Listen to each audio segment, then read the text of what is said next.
Hi, my name's Neil White. I'm one of the three authors of Football Manager Stole My Life, a book about the computer game Football Manager and the cult behind it. That's on Backpage Press, out now. Another book on the set by the same publishers is Barca, the Making of the Greatest Team in the World, by Graham Hunter, Sky Sports resident Spanish football expert. He's with us now, and that's the only reason we could get him to talk about Football Manager. Again, believe me, he's never played and isn't likely to. Graham, hi. Morning. Good intro. Thanks very much. I try my best. There's going to be a lot of people all over the world playing the new version of Football Manager right now, and they could be managing clubs from Peterhead to Melbourne, but they might want to look in the Spanish leagues for some players that will represent good value. If the Spanish researchers of Football Manager have got it right, where are the gems? Where can they find? Let's run through a 1 to 11 of players who are undervalued. It might be in La Liga, it might be elsewhere, but players who they could get for less than their worth. The first thing to establish is that I'm the wrong person to ask, based on what you've taught me, because you're right, I don't know as much about your project as your passion has brought out and as your book has shown. But one thing I have learned is that their researchers, their scouts are brilliant. You know, that the Football Manager people who go in and investigate are, and I'm not, because I'm not going to name names, are often better than the top level Premier League football scouts that I meet, who often deal in numbers, like, well, I saw that number 6, or I saw their 11, don't know their names, don't really know who they're talking about, they don't know their backgrounds, whereas the Football Manager scouts do. So thanks for the nature of the task you're setting me, like, no warning, no preparation, and beat the best scouts in the world. However, you're right, I'm capable of doing that.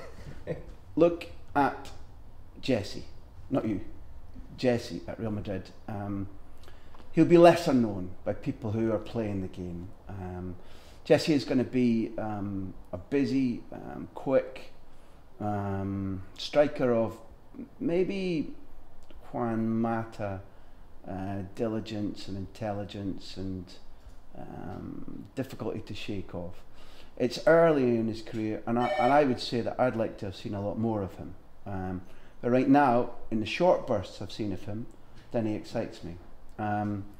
If I go to aspirational territory, then there's young Scot at Real Madrid, Jack Harper, who Mark Vota at the SFA came back from studying, and late at night, by which I mean 2 in the morning, after a glass of wine or two, said to me, reminds him of a young Robin van Persie. Now, he's a guy who doesn't give out praise gratuitously, so that's a hell of a thing to say. So, Jack, if you're watching, this isn't me just throwing flowers at you. People who know about the game say that you're good. It's obviously easier for me at Barcelona because it's where I live, therefore getting to youth football is a lot easier. And anybody who's followed anything we've done already knows that Sergio Samper, Sergio Roberto, Dongao are all going to be excellent. They've come through the system. Dongao is an interesting kid because to me, he won't be, you know, he's not going to be better than Messi. I'm never going to say that. But he made far more of an impact on me as a 16-year-old than Leo Messi did. Completely different player, striker, quick, brilliant centre of gravity for somebody who wants to turn defenders. Physical shape's going to be a little bit like Romario, but his attitude and work ethic's going to be a little bit like Eto'o. If you get a laboratory and genetically blend those two players, then you probably take the product. Grimaldo maybe is a little bit less known. A full-back who's got potentially everything. He'll need to grow a little bit physically, but if you're looking for real hidden gem players and you can select from anywhere, then those are the kids. Across the leagues, maybe Sergio Canales' injury, which took him out for nearly a year at Valencia, is something which might have diminished people's extravagant hopes for him. He was a gifted, elegant Rolls-Royce footballer who just had axle problems. Now that that's fixed, you'd like to see him running on 5-star. He's signed for Valencia, which gives him stability and the ability to develop. So he's a grower. You would obviously say that Paco Alcacer at the same club, another striker at Valencia, is somebody who has already demonstrated at youth representational level for Spain that he's got finishing power. And if I was to, an outside bet, somebody who I'd like to succeed because I like very much as a person and who works like a dog, And given that I don't know what criteria make a brilliant signing for Football Manager, but I guess regularity of performance, attitude, hunger, hard work count for something. Guardado, the Mexican international winger who was, has had unfortunately relegation and injury at Deportivo La Coruña, is now at Valencia, might catch people out a little bit, I suspect. A smattering of names, and because Spain is just like one fertile nursery, there'll be more. For a long time before he left Valencia for Barcelona, you championed David Villa. You said that if any Premier League club in England signed him, they would be getting the real thing. Is there anybody at the moment in La Liga you think is absolutely ready to join an elite club and would represent value? Yeah, I think no, there are several. I mean, this is becoming a very broadcast, because I think people are unaware of how exceptional Jonas is. He's a Brazilian playmaker who fits in behind Soldado in the first team, and he, it shouldn't be a discovery, age 28 now, 27, 28, but he will be. I think people have been too slow to understand that his movement, his vision, his technique, his use of the ball have matured dramatically. There's been a real upward surge in that trajectory, and I'm a huge admirer of him. And I think that while, for everybody who values the health of Spanish football would like Valencia to be strong, so I'm not advocating that they sell him, it's clear that they're funding a stadium, which opens hopefully next season. They're servicing a debt, and so far, if they've managed to sell Villa and Silva and a host of other footballers, including Juan Mata, who went on to become Player of the Year at Chelsea, and Jonas is somebody who, if the right offer came in for at the end of the season or in the Christmas market, they might have to sell. But he fits your criteria perfectly. Just an absolute gifted footballer. If you're the manager in Football Manager of maybe a championship club or a club that hasn't got that big stick to hit with, is there any journeyman that's really done the rounds in La Liga that you maybe could do a turn for a lower budget? Does anybody spring to mind? Journeyman, well, it depends what you mean by journeyman. But if you're talking about, effectively, you're talking about buying short and selling long. You're talking about somebody who you unearth and polish off, and everybody says, "Well, that was extremely good business." That kind of deal. Yes. Yeah, Diego Costa, who's had so many owners in the last 3 seasons that I'm not sure he knows who he plays for. But you would have seen him at Rayo Vallecano. I think his deeds still probably are owned by Atletico Madrid. He was at Valladolid.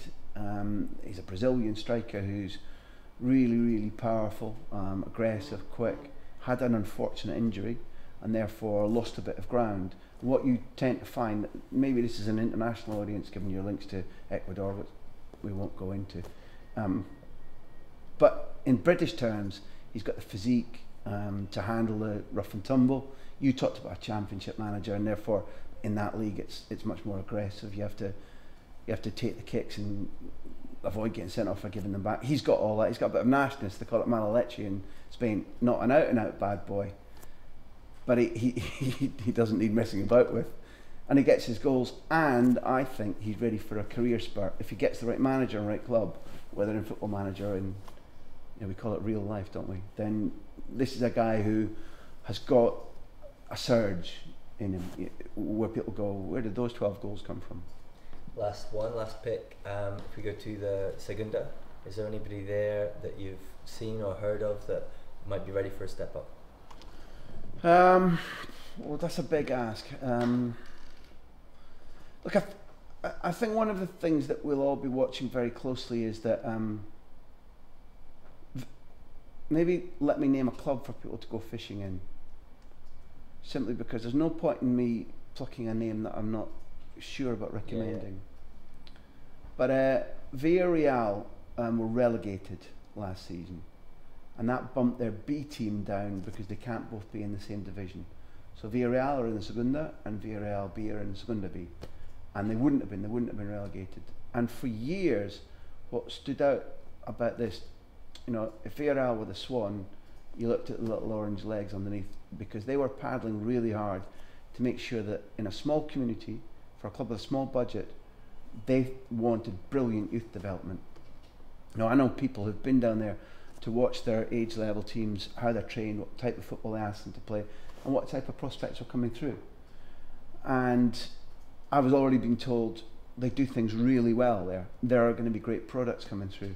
Now, that was topped off when Villarreal were playing Manchester City in last season's Champions League, when Gareth Southgate, who was then head of development for the FA, deliberately built a tour of Villarreal's training system and youth games into his work as an ITV commentator at Villarreal Man City.